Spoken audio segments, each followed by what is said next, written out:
আচ্ছা মাধবদা, তোমাকে কিছু প্রশ্ন করব, প্রশ্নের উত্তরটা দিও। প্রশ্ন করলাম তো শুরু করছি। তো মাধবদা, তুমি দেখতে আস্তে আস্তে স্মার্ট হয়ে যাচ্ছ, এর পিছনের রহস্যটা কি বলবা কি? তোমার স্কিনটা, তোমার ফায়ার, মানে একদম মানে শাইনিং গ্লেজ। মানুষ তো বয়স বাড়লে হ্যাঁ, বয়স বাড়লে কিন্তু স্কিন কিন্তু অন্যরকম হয়ে যায়, কিন্তু তোমার স্কিনটা বাচ্চাদের মতন হচ্ছে কেন একটু বলবা? হ্যাঁ, বলো। এটার বিষয়ে পরিচর্যা রাখতে হবে।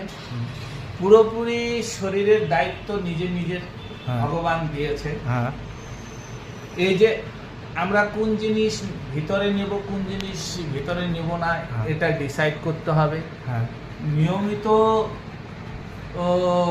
শয্যা ত্যাগ করতে হবে। হ্যাঁ। নিয়মিত শয্যা ত্যাগ মানে ঘুম- আমাকে একটু ভালো করে মানে বলো। ঘুম থেকে উঠতে হবে। হ্যাঁ এই যে পুরো পৃথিবীর যে একটা নিয়ম বিধিকে 24 ঘন্টার মধ্যে কাজ করতেছে, আমাদেরও জীবনযাত্রাটা ওইরকম চেষ্টা করতে হবে নিয়মের হ্যাঁ মধ্যে। হ্যাঁ হ্যাঁ, এটা গেল। হ্যাঁ।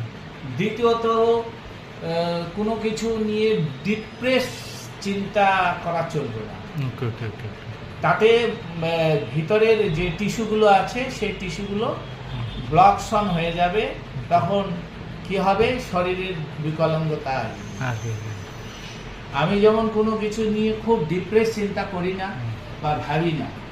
আমার তো বাড়ি ঘর জানো তো নাই, ভাড়াই থাকি, যা ঠোকাঠুকি করে ইনকাম করি, এই অবস্থায় চলি। ঠোকাঠুকি মানে কি? কিন্তু ঠোকাঠুকি করো? ঠোকাঠুকি ওই যে হাতুড়ি পিঠে দিয়ে ঠোকাঠুকি, ও, এটাকেই ঠোকাঠুকি ও, বলে, এটা গুতাগুতি ঠোকাঠুকি, ও, আমাদের okay. টেকনিশিয়ান ভাষা। টেকনিক। ওকে। হ্যাঁ, জীবনযাত্রা যে বহাল কি পরিপন্থী অনেকে হাই অ্যাম্বিশাস করে, Okay. সেই অ্যাম্বিশাসটা আমার মধ্যে নেই। ওকে। কিন্তু আমি জানি যখন দেবে উপরবেলা চিরফাড়ে দেবে, আমি সেই রকম জায়গায় পৌঁছি নেই। জায়গা তৈরি করতে হয় একটা, যে দিক থেকে। এগুলো নিয়ে কোনো ডিপ্রেস চিন্তা তো করি না।